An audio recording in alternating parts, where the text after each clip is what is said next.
여섯 번째 습관. 돈. 차갑고 현명하게 다루어라. 어느 날 가난한 농부가 자신이 키우는 거위 둥지에서 황금빛 알을 발견했다. 농부는 누군가 장난을 치는 게 아닌가 하는 생각이 들면서도 혹시나 하는 마음으로 황금알을 들고 금세 공사를 찾아갔다. 그 결과 황금알이 정말로 순금이라는 사실이 확인되었다. 농부는 그 알을 큰 돈을 받고 팔았다. 그날 저녁 농부는 큰 잔치를 벌였다. 동이틀 무렵 농부의 식구들은 자리에 일어나 거위가 황금알을 또 나왔는지 확인하러 가보았다. 정말로 거위의 둥지에는 새로운 황금알이 다시 한 개 놓여 있었다. 이 같은 일은 며칠 동안 계속되었다. 나도 그랬으면 좋겠다. 농부는 처음에는 자신에게 찾아온 행운에 감사의 기도를 올렸다. 하지만 거위가 황금알을 계속 낳는다는 사실을 알게 된 순간 점점 욕심에 눈이 멀기 시작했다. 하루에 한 개로는 성에 차지 않았다. 그는 거위의 뱃속에 황금이 가득할 것이라고 생각하고는 거위 배를 갈랐다. 하지만 뱃속에는 모양을 갖추어 가기 시작한 작은 알 하나가 희미하게 들어있을 뿐이었다. 이 이야기의 교훈은 무엇인가? 당신이 거위를 절대 죽이지 말라는 것이다. 사람들이 부자가 되지 못하는 결정적 이유는 황금알을 낳는 거위를 죽이기 때문이다. 이 이야기 속의 거위는 우리의 자본을 의미한다. 그리고 황금알은 이자를 뜻한다. 대부분의 사람들은 자신의 돈을 전부 써버린다. 심지어 벌어들이는 돈보다 더 많은 돈을 쓴 나머지 빚을 진다. 이렇게 해서는 결코 거위를 키울 수 없다. 이는 황금알을 낳기도 전에 거위를 죽이는 행위다. 입증된 진리를 따르라. 물질적인 풍요를 추구하기 위한 기본적인 원칙들은 간단하다. 벌어들이는 돈보다 덜 쓰면 된다. 우리가 생존을 위해 필수적인 자금 외에는 돈을 소비재로 구입하는 데 쓸 수도 있고 저축하는 거위를 키울 수도 있다. 돈이 생기면 선택을 둘 중에 하나다. 지출 아니면 투자다. 그렇다면 7년 후에 결산을 한다고 가정해보자. 7년 후에 당신의 재정 상황은 과연 어떤 모습일까? 거위를 몇 마리나 키우고 있는가? 거위가 생기는 족족 배를 갈랐는가? 고정자산을 구축했는가? 아니면 당장 내다 팔아야 되는데 팔아도 사는데 허둥지둥 없는 물건을 구입하는데 다 써버렸는가? 두 개의 계좌를 만들어라. 위너들은 말한다. 당신에게 돈을 지불하는 시스템을 마련하라. 빵을 살 때에는 제빵사에게 돈을 지불한다. 과일을 살 때에는 과일 장수에게 돈을 지불한다. 그렇다면 우리 자신에게는 언제 돈을 지불할까? 바로 저축을 할 때다. 저축의 습관을 들이고 싶다면 마음의 간단한 시스템을 구축하라. 이른바 거위 계좌를 개설하라. 당신의 소득 중 최소 10%를 이 계좌로 자동 이체하라. 이 돈에는 절대로 손대지 마라. 한 달, 두 달, 석 달 정도 돈을 대지 않으면 당신은 자동 이체 사실을 까맣게 잊게 될 것이다. 그리고 오랜 시간이 흐른 후 몰라보게 성장한 거위들의 브랜드 발견하고는 깜짝 놀랄 것이다. 즐거운 계좌도 하나 개설하라. 이 계좌로 정해진 비율의 돈, 예컨대 소득의 5에서 10% 정도를 자동 이체하라. 이 돈은 일말의 죄책감도 느끼지 말고 지출하라. 이 두 계좌를 만드는 것이 위너들의 공통된 저축 습관이다. 이 두 계좌를 만드는데 성공하면 현재에도 즐겁게 살면서 미래에도 투자하게 된다. 위너들은 말한다. 연봉이 인상되면 인상분의 50%를 거위 계좌에 송금하라. 항상 그렇게 하라. 그렇다 보면 절반의 연봉 인식에 익숙해진다. 프리랜서나 자영업자라면 회사 계좌와 개인 계좌를 엄격하게 구분해야 한다. 매출을 일으켜 입금된 회사 돈과 개인 돈을 섞어서 쓰면 돈에 대해 무감각해진다. 이 같은 계좌 모델을 만들면 당신의 재정을 합리적으로 계획할 기회를 얻게 된다. 좀 더 쉽고 효과적으로 저축을 실행할 수 있다. 다시 한번 강조하지만 절대로 무슨 일이 있어도 일정한 금액을 이체시켜 놓는 계좌에는 손을 대지 않아야 한다. 가장 좋은 태도는 저축성 계좌에 든 돈이 당신의 것이 아니라 당신이 키우는 거위의 것이라고 생각하는 것이다. 계좌에 손을 대고 싶은 유혹이 느껴지면 앞에서 소개한 우화 속 어리석은 농부를 떠올리도록 하라. 위너들은 말한다. 아무리 많이 버는 사람도 모으는 사람을 이기지 못한다. 돈은 중요하다. 돈은 전부가 아니다. 하지만 살다 보면 돈 때문에 피눈물을 흘려야 할 때가 분명히 생긴다. 돈 걱정 때문에 중요한 일들을 포기하는 안타까운 상황도 생긴다. 돈은 많은 기회를 제공해준다. 만일 당신이 지금 500만 달러가 생긴다면 삶이 어떻게 달라질지 생각해보라. 혁명과도 같은 변화가 인생에 나타날 것이다. 삶에서 5가지 중요한 영역, 즉 건강, 인간관계, 재정 상태, 감정 상태, 그리고 직업, 삶의 있다. 각 영역에 모두 중요하다. 이 중 한 영역의 발전이 있으면 자동적으로 다른 영역은 영향을 미친다. 예컨대 재정 문제에서 자유로워짐은 삶의 전체 수준에 한 차원 높아진다. 훨씬 많은 기회들이 주어진다. 우리의 현명한 행동들은 우리를 기쁘게 하고 우리를 돕기 위해 평생 동안 우리를 동행해준다. 마찬가지로 우리는 어리석은 행동을 우리의 괴롭히기 위해 우리를 쫓아다닌다. 결정권은 우리에게 있다. 돈이 다른 모든 것을 마찬가지로 우리를 편하게 할 수도 힘들게 할 수도 있다. 똑똑한 사람들 중에서 자신의 재정 상태가 제대로 관리해 본 적이 없는 사람들은 의외로 많다. 돈이 많이 버는 직업은 가졌음에도 재정 상태가 엉망인 사람이 많다. 누구나 돈과 관련된 지능과 학습은 획기적으로 발전시켜야 한다. 돈이 사람의 난관에 되어서는 안 된다. 돈은 긍정적인 힘이 되어야 한다. 그리고 돈은 돈을 제대로 관리할 능력이 있는 사람에게만 찾아온다. 실천 연습. 오늘부터 나는 세후 소득의 최소 10%를 저축할 것이다. 왜냐하면 나는 내가 현재 가지고 있는 돈만이 나를 부자로 준다는 사실을 알기 때문이다. 오늘부터 통장을 그 목적에 맞게 쪼개는 지혜를 발휘할 것이다. 오늘부터 나는 전략을 할 것이다. 돈을 지출할 때마다 정말로 이 지출이 필요한지 스스로에게 묻는 습관을 들일 것이다. 소득의 5%는 기부하는 습관을 들일 것이다. 선한 부자들은 모두 탁월한 기부자들이기 때문이다. 27번째 습관, 자신에게 시간을 선물하라. 대나무를 키우려면 믿음을 갖고 오랫동안 정성을 기울여야 한다. 대나무를 지배하는 농부는 지하경이라 불리는 뿌리처럼 자라는 줄기 땅속에 심은 뒤 표면에 지프로 덮어주고 새순이 돋아나기를 기다린다. 농부는 아직 눈에 보이지 않는 새순에 매일 아침 물을 준다. 그런 다음 잡초를 뽑아내고 바닥에 흙을 부드럽게 만들어준다. 이렇게 4년을 매일 아침 물을 주어야 한다. 자신의 정성이 보상을 받을 수 있을지 어쩔지는 모르는 채 4년 동안 날마다 가꾸어 주어야 한다. 4년의 세월이 끝날 무렵 드디어 새순의 땅 표면에 뚫고 나온다. 그리고 나면 90일 만에 20m까지 쑥쑥 자라 울창한 숲을 이룬다. 직장인들은 대체로 더 나은 직장으로 이직을 꿈꾼다. 어디 가든 지금 있는 곳보다 나을 것이라는 생각이 들면 현재 몸담고 있는 일터를 모든 환경에 짜증나기 시작한다. 숨이 막힐 것 같고 상사의 작은 지적에 분노와 불길이 솟구치고 연봉은 언제나 쥐꼬리만한 것 같다.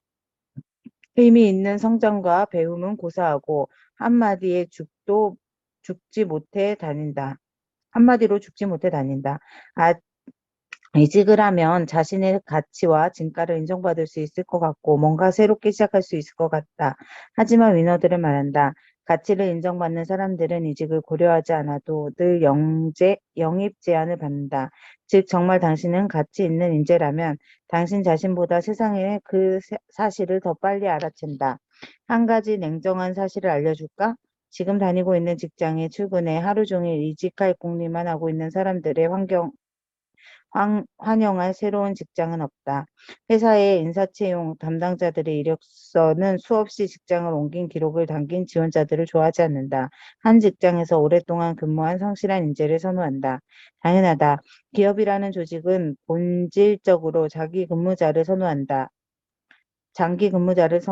아직 밥 먹을 듯한 사람을 뽑으면 그는 또 1년이 되지 않아 다른 곳으로 옮기고 싶어 좀이 쑤시지 않겠는가? 아직 이직이 습관인 사람은 떠날 때마다 환영받을 뿐이다. 5분 후도 중요하고 5년 후도 중요하다. 고층 건물이 들어설 건축 현장을 지켜보는 것은 매우 흥미롭다. 가림막이 설치되고 한참 동안 아무 일도 행해지지 않는 것처럼 보인다. 현장 직원들만 분주하게 오가고 간간히 거대한 건축 장비의 소음만 들릴 뿐이다. 그러다 어느 아침 마치 하룻밤 사이에 만들어지기라도 한 것처럼 웅장한 골조물이 갑자기 우뚝 솟아있다. 곧이어 골조물이 유리와 돌로 된 단단한 벽돌로 변한다. 순식간에 지붕이 올라가고 정원이 완성된다. 텅 비어있던 땅에 거대한 건물이 눈 깜짝할 사이에 세워진 느낌이다. 성공도 마찬가지다. 먼저 토대를 다지고 기둥을 세우고 벽을 세우고 창문을 내야 한다. 구경꾼들 생각에는 이 모든 것이 하룻밤에 이루어진 것처럼 보이지만 절대 그렇지 않다. 소중하고 탄탄한 것들은 짧은 시간 안에 완성되지 않는다. 하룻밤에 부자가 된 사람이 있다면 아마도 그는 그날까지 몇 년을 치열하게 달려온 사람일 것이다. 끈기와 인내심이 없으면 어떤 직장에서도 가치를 인정받지 못한 채 계속 이직만 하다가 무대 뒤로 사라진다. 위대한 성과들은 단숨에 이루어지지 않는다. 위너들은 말한다. 성공하고 싶다면 당신 자신에게 그것을 만들어낼 시간을 주어라. 위너들은 대부분 5년 일기 쓰기를 쓴다.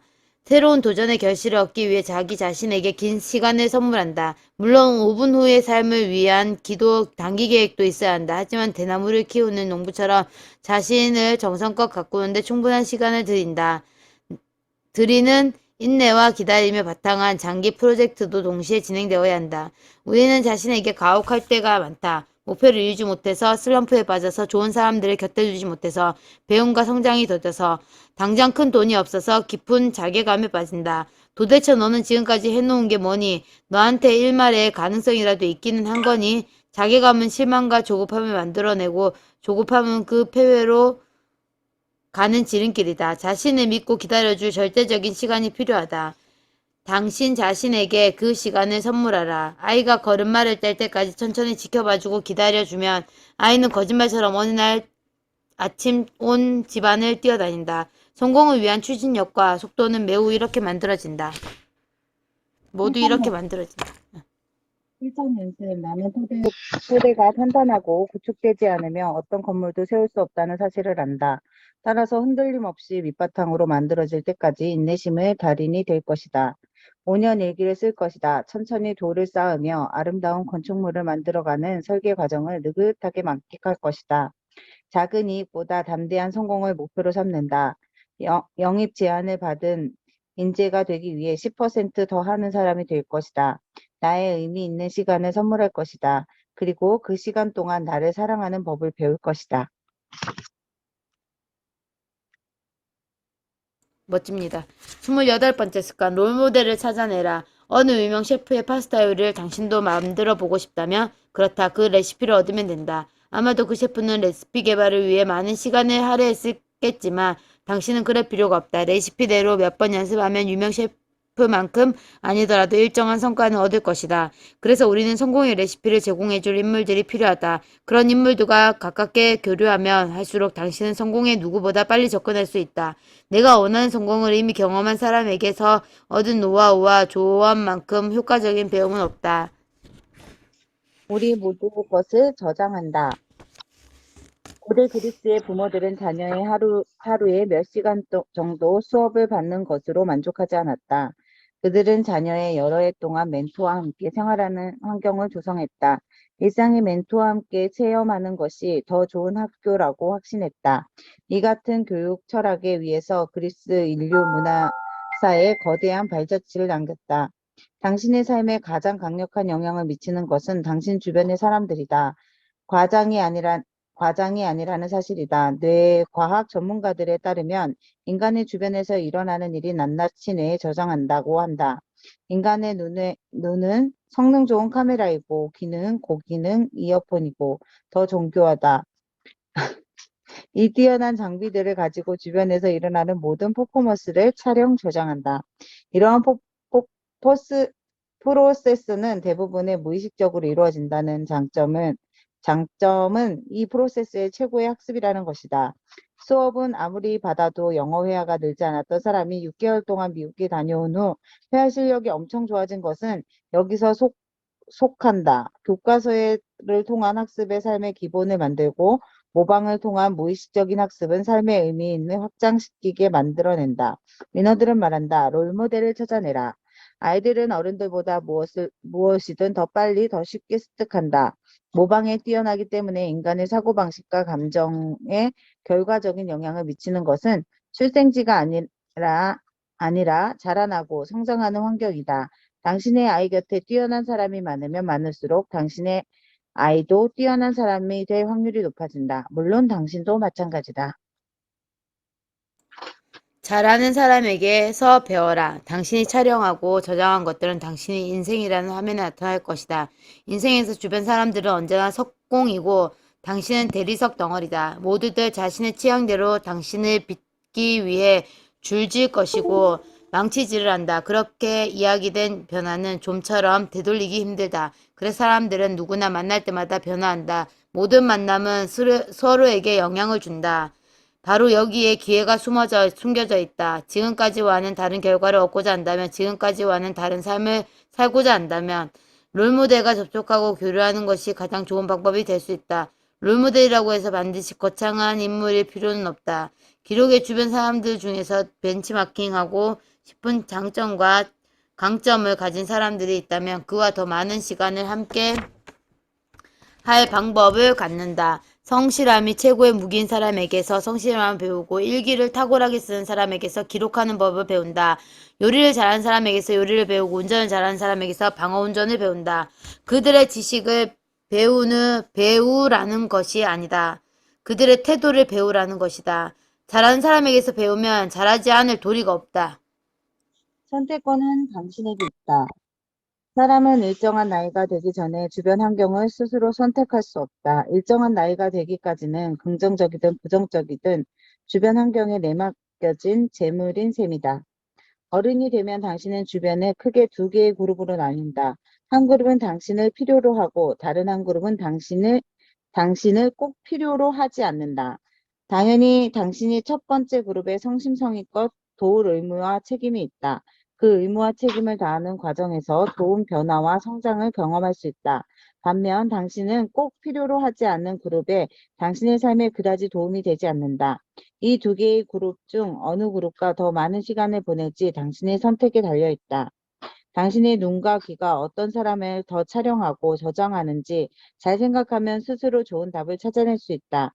이처럼 선택권은 자기 자신에게 있음에도 이 사실은 인지조차 하지 못하는 사람들은 너무나 많다. 그들은 언제나 사람들에게 상처를 받는다. 그들에게 사람들의 성공이 아니라 패배의 행동자일 뿐이다. 대인관계에서 적극적인 태도와 단호한 결단을 요구된다. 친분이 있다는 이유만으로 오랫동안 이웃으로 지냈다는 이유로 당신을 필요로 하지 않는 그룹에 몸을 담아서는 안 된다. 당신을 필요로 하는 그룹에 더 시간과 정성을 들임으로써 계속 이 그룹을 확장시켜 나갈 줄 알아야 한다. 나는 너무 사람을 좋아해.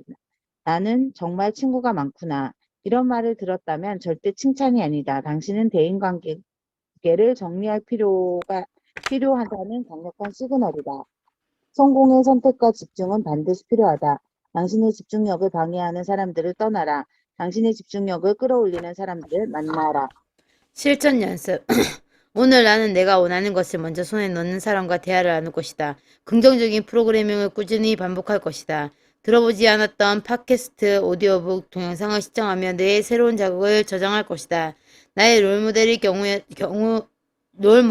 유명인이라면 그의 SNS를 주기적으로 방문하는 것은 서포터즈가 될 것이다. 이를 통해 롤모델과 온라인식으로 의미 있는 대화를 주고받는 관계가 되고자 노력을 할 것이다. 매일 한 번씩 질문할 것이다. 나를 필요로 하는 사람들은 누구인가? 그들에게 어떤 도움을 줄 수 있는가? 종종 냉정하게 질문할 것이다. 나는 타인에게 어떤 영향을 미치는가? 롤모델인가? 아니면 반교사의 모델인가? 아홉 번째 습관. 불만은 훌륭한 연료다. 나이가 많은 추장의 낯선 여행자에게 화산 폭발로 바다가 가라앉고만 자신의 고향에 대해 이야기를 들려주었다. 남태평양의 섬에서 살던 우리 부족은 7개의 마을로 이루어져 있습니다. 마을마다 한 명의 추장이 자기 마을을 특별히 비밀을 간직했지요. 전체 부족은 온전히 행복하기 위해서 7가지 비밀을 모두 지켜야 했어요. 그래서 7마을을 함께 평화롭게 지냈답니다.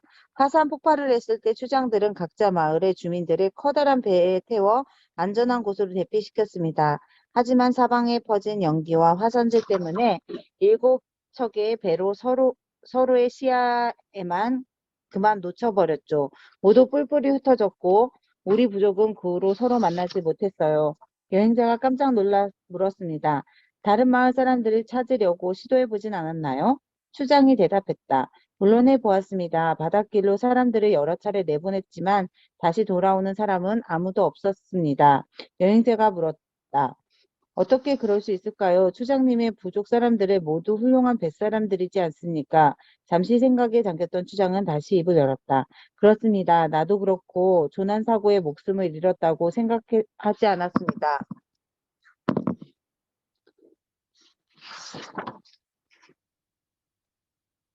우리 고향의 파도가 잔잔하기로 유명했거든요. 아마도 그들은 자신의 인물을 잊은 만큼 멋진 곳을 발견했을 겁니다. 그리고 그곳에 머물렀을 겁니다.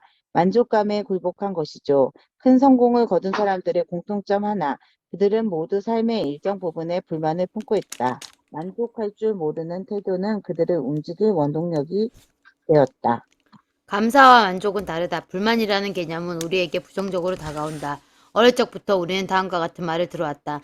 내가 가진 것에 감사하고 만족할 줄 알아야 한다. 하지만 감사와 만족은 완전히 다른 개념이다. 당연히 우리는 우리가 가진 것에 대해 감사해야 한다. 음식에 대해, 주변 사람들에 대해, 사랑을 주고받는 것에 대해 감사해야 한다. 감사는 걱정을 몰아낸다. 감사는 행복에 이르는 중요한 열쇠다. 감사는 사람을 할 수가 없다. 반면에 만족을 추구하는 삶은 자주 위험해진다. 살아있는 것은 모두 성장하며 성장을 멈추면 죽고 만다. 현재에 만족하는 사람은 성장을 멈춘 사람이다. 물론 가치 없는 것들에 대한 욕심은 경제적해야 한다. 탐욕은 경계해야 한다. 하지만 인생의 소중한 가치와 꿈, 목표를 향해 전진하고 있을 때 만족을 몰라야 한다. 따라서 가진 것에 감사하고 만족할 줄 알아야 한다는 말은 가진 것에 감사하면서 현실에 안주하지 말아야 한다는 말로 바꿔야 한다. 식당에서 아무것도 주문하지 않으면 아무런 음식도 제공받지 못한다. 앞에서도 말한 마찬가지다. 간절히 원하는 것이 있으면 강력한 주문을 넣어야 한다. 여기까지 온 것만으로도 만족이라고 생각하며 적당한 선에 멈추면 한계를 뛰어넘을 때 찾아오는 기적 같은 성공을 경험할 수 없다. 여기까지 온 것에 대만족할 것이 아니라 여기까지 온 것에 대해 감사하라. 그러면 선을 넘는데 필요한 용기가 찾아올 것이다.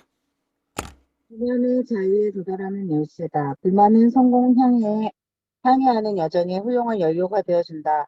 불만은 열정을 뜨겁게 타오르게 한다. 불만은 인간의 유전자 코드의 일부다.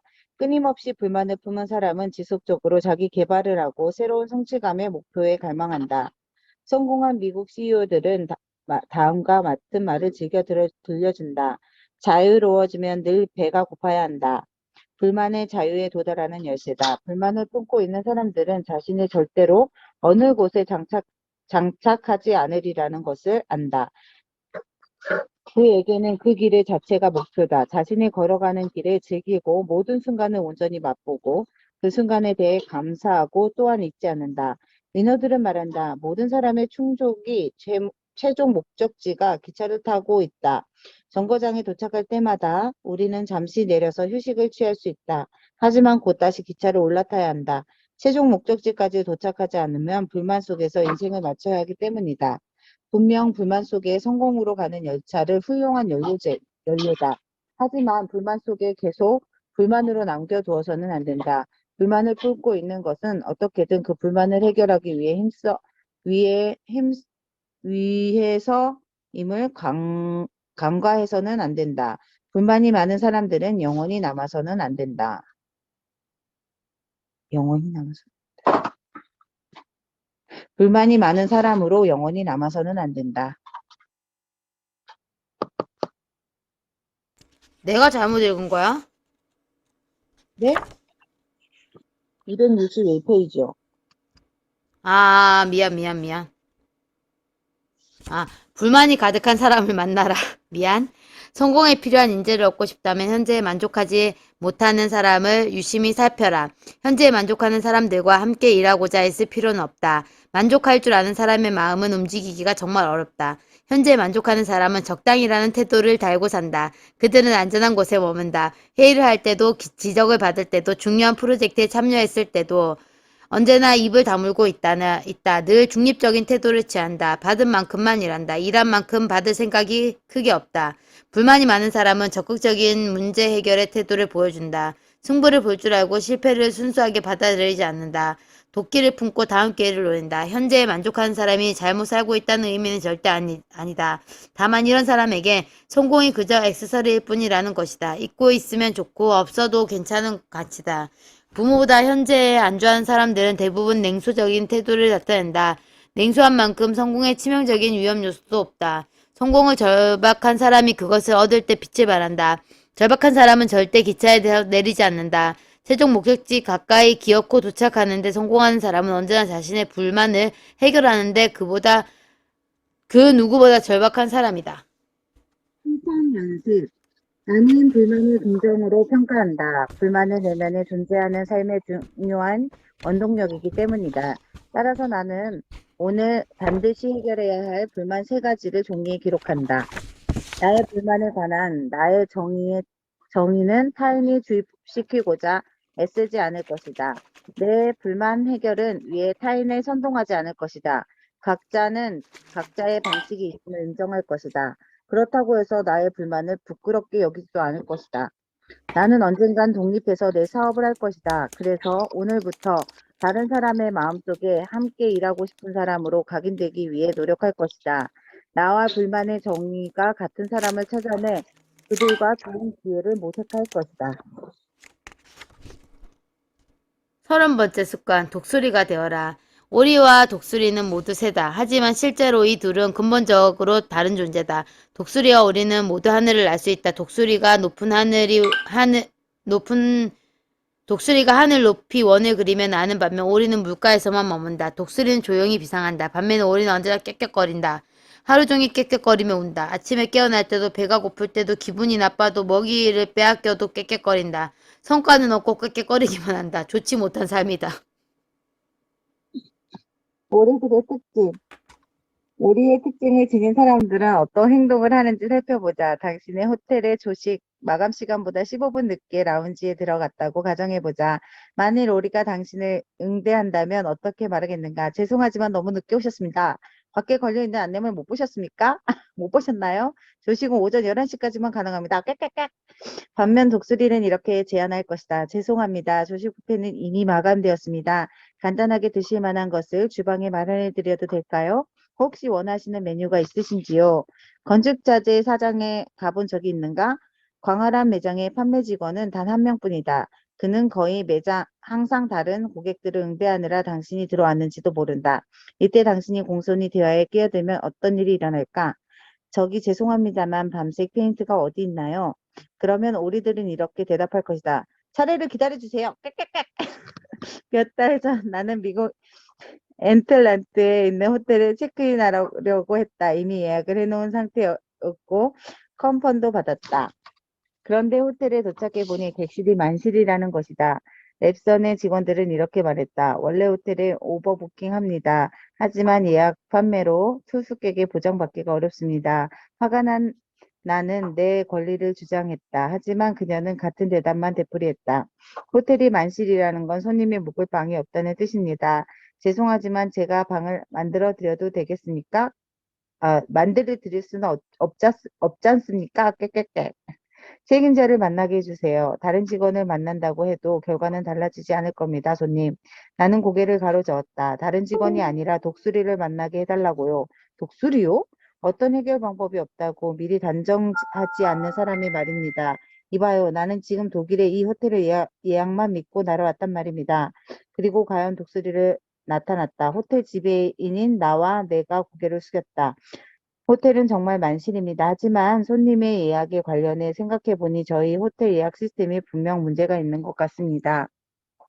용서하십시오. 최대한 빨리 조치해 드리겠습니다. 손님이 묵으실 만한 다른 호텔을 전화해 스위트룸을 잡아 드리겠습니다. 물론 객실은 업그레이드 비용은 무료입니다. 제가 호텔을 알아보는 동안 저희 레스토랑에 저녁 식사를 대접해 드려도 될까요? 와우, 굿. 오리와 독수리의 차이. 오리들은 말한다. 난 그걸 감당할 여력이 없어. 독수리들은 말한다. 어떻게 하면 그걸 감당할 여력이 생길까? 우리들은 비관론자이고 독수리들은 낙관론자이다. 우리들은 부정적인 결과를 서로에게 보고하고 심지어 이를 위한 모임도 연다. 독수리들은 주로 긍정적인 일에 대해 대화를 나눈다. 우리들은 꼭 필요한 일만 하며 이조차 안 할 때도 많다. 독수리들은 의무적으로 가야 하는 거리보다 더 멀리 간다. 독수리들은 남들이 기대하는 것보다 더 많이 일한다. 오리들은 천천히 일한다. 그들의 모토는 나는 도망치고 있는 중이 아니라 일하는 중이니 서두를 필요가 없어다. 독수리들은 모든 일을 최대한 빨리 처리한다. 오리들은 자신이 모든 것을 잘 알고 있다고 여기며 일을 하지 않을 핑곗거리를 찾아다닌다. 독수리들은 모르는 것을 배울 준비가 언제든 되어 있으며 배울 기회가 생기면 쏜살같이 낚아챈다. 오리들은 문제를 만들어내고 독수리들은 해법을 만들어낸다. 오리들은 리스크를 최대한 피한다. 독수리들은 리스크를 감수하고 용감하게 행동한다. 오리들은 한결같이 9시부터 6시까지 일한다. 독수리들은 필요하면 6시부터 9시까지 일한다. 오리들은 위기에서 위험에 주목하고 독수리들은 기회에 주목한다. 오리들은 험담을 즐기고 독수리들은 칭찬과 침묵을 즐긴다. 오리들은 결정을 내리는데 오랜 시간이 걸리지만 그 결정을 단숨에 뒤집는다. 독수리들은 신속하게 결정하고 그 결정을 자신의 가치관과 직관으로 지지해 나간다. 오리들은 절대 억울하고 분했던 일을 잊지 않는다. 독수리들은 용서한다. 오리들은 먹이를 주는 사람을 기다리고 독수리들은 직접 사냥한다. 오리들은 사소한 일에 흥분함으로써 자신이 살아있다고 느낀다. 독수리들은 웬만한 일에는 눈 하나 깜짝하지 않는다. 오리들의 눈에 세상은 작은 언덕으로 이루어져 있다. 독수리들은 눈에 보이지 않는 까마득한 정상까지 올라간다. 오리들은 상황을 저주하고 독수리들은 상황을 변화시킨다. 당신은 어떤 문양을 갖고 있는가? 독수리의 새끼들은 교육하는 모습을 관찰해 본 적이 있는가? 어미 독수리는 가장 먼저 둥지에 푹신하게 만들어 주었던 부드러운 깃털을 떼어내어 둥지 밖으로 던져버린다. 이어서 잔가지들을 하나씩 둥지에서 빼낸다. 이제 독수리들은 딱딱한 가지 위에 불편히 웅크리고 있다. 얼마 지나지 않아 새끼 독수리가 둥지에 있기 불편해지면 자연스럽게 첫 날개짓을 시도한다. 겁에 질린 새끼가 날개짓이 망설이면 어미가 새끼를 둥지 밖으로 단호히 밀쳐낸다. 새끼가 나는 법. 물 완전히 배울 때까지 어미는 계속 둥지 밖으로 밀어낸다.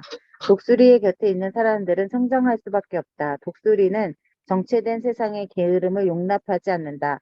나아가 독수리들은 주변 사람들의 잠재력을 발휘할 수 있게 독려한다. 따라서 독수리들은 인플루언서와 리더의 역할을 한다. 독수리들은 언제나 긍정적인 변화를 갈망한다.